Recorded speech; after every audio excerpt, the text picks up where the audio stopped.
بسم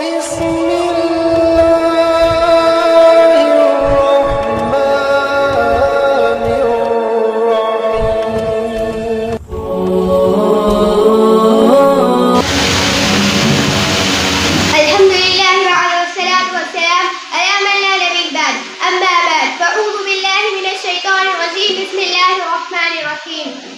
يا أيها النبي قل لأزواجك وبناتك ونساء المؤمنين يدنين عليهم من جلابيبهن صدق الله العظيم.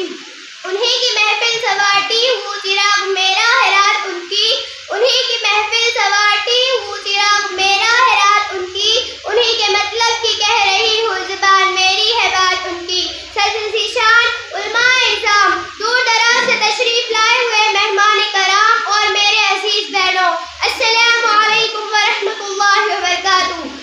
آج اس پر رونق اور نورانی محفل میں آپ سب کے سامنے بے پردگی کا سیلاب اور ہماری ذمہ داریاں کے عنوان پر کچھ دیر لب کشائی کی جرأت و ہمت کر رہی ہوں، اس امید کے ساتھ کہ آپ میری باتوں کو بغور سماعت فرما کر پوری حوصلہ افزائی فرمائیں گے. حضرات، یہ بات آج ہمارے دلوں اور ذہنوں سے نکل چکی ہے کہ ہر قیمتی شے کو محفوظ کیا جاتا ہے، اس کی نگرانی کی جاتی ہے تاکہ کوئی چور ڈاکو رہزن کی نظر پر اس پر نہ پڑ جائے اور اس کی عظمت و عفت پر کوئی حرف نہ آ جائے. بالکل اسی طرح مذہب اسلام نے عورت کو پردے کا حکم دے کر اس پر ظلم نہیں کیا، بلکہ اسے اس کی قدر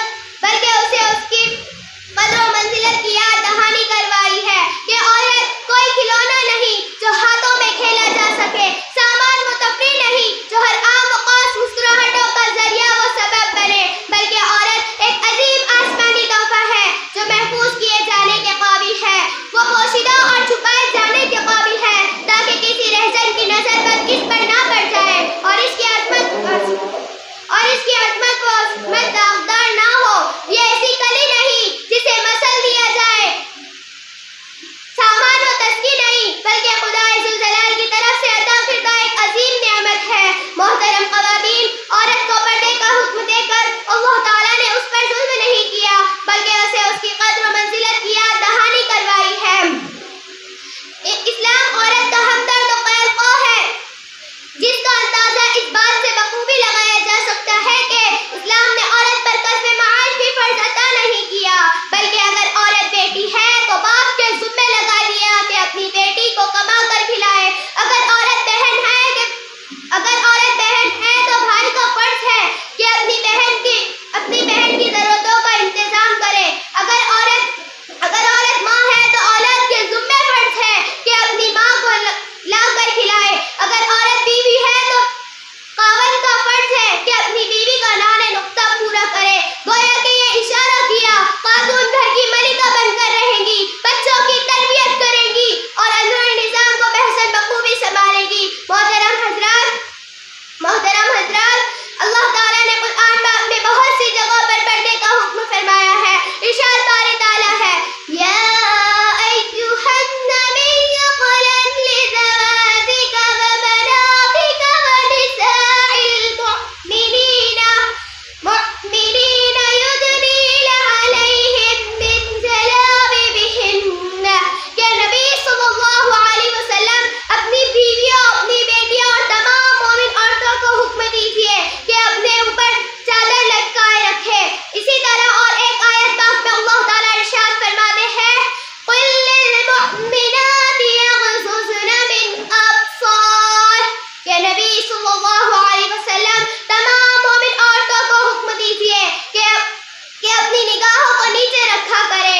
محترم خواتین، میں آپ کو پردے کی قیمت و اہمیت بتلاتی چلوں. ایک مرتبہ حضرت امام سلمہ اور حضرت میمونہ رضی اللہ عنہم حضور اکرم صلی اللہ علیہ وسلم کے پاس بیٹھی ہوئی تھی. اتنے میں حضرت عبداللہ ابن مکتوم تشریف لائے. آپ صلی اللہ علیہ وسلم نے کہا، ان سے پردہ کرو. حضرت امام سلمہ نے عرض کیا کہ یا رسول اللہ صلی اللہ علیہ وسلم، یہ نابینا ہے، یہ ہمیں نہیں دیکھ سکتے. حضور صلی اللہ علیہ وسلم نے فرمایا، کیا تم دونوں بھی نابینا ہو؟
رب العالمين.